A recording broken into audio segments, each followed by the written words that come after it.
Uh. Hey, hey. I stayed up late just trying to understand.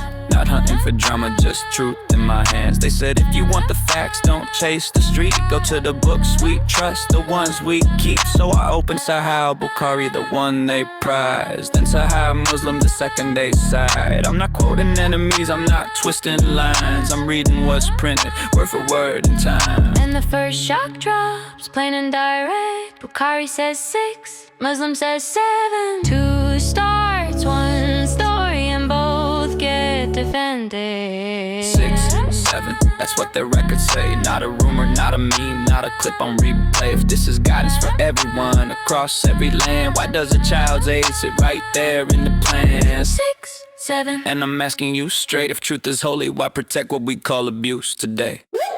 Then the details turn the volume up in the same breath. But Sahih Muslim says our dolls are with her Sunan, and Asadi repeats it's still 6, still 9. And as I used to play with dolls in the same line, and Sahih al-Bukhari says it too in another place. I used to play with dolls right in his presence. So don't tell me growing the report show toys. That's childhood language, that's a little girl's voice. And now the second number lands like a verdict. Not maybe, not later, the story says 9. And no century makes that clean. A child is a child in every human scene. If you say example for all time, then time will test what you excusing the prophet. The world will repeat its best. 9. And my conscience won't bend. If God is holy, this should never be defended.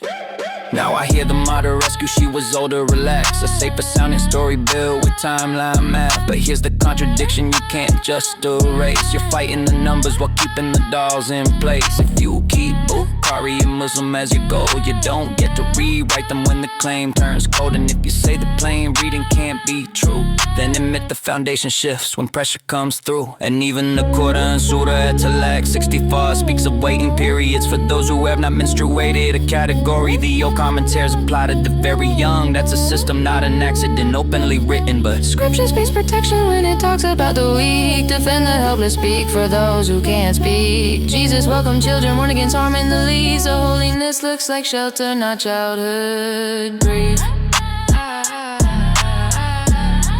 this isn't hate for people. It's a question for the sources and a line for children.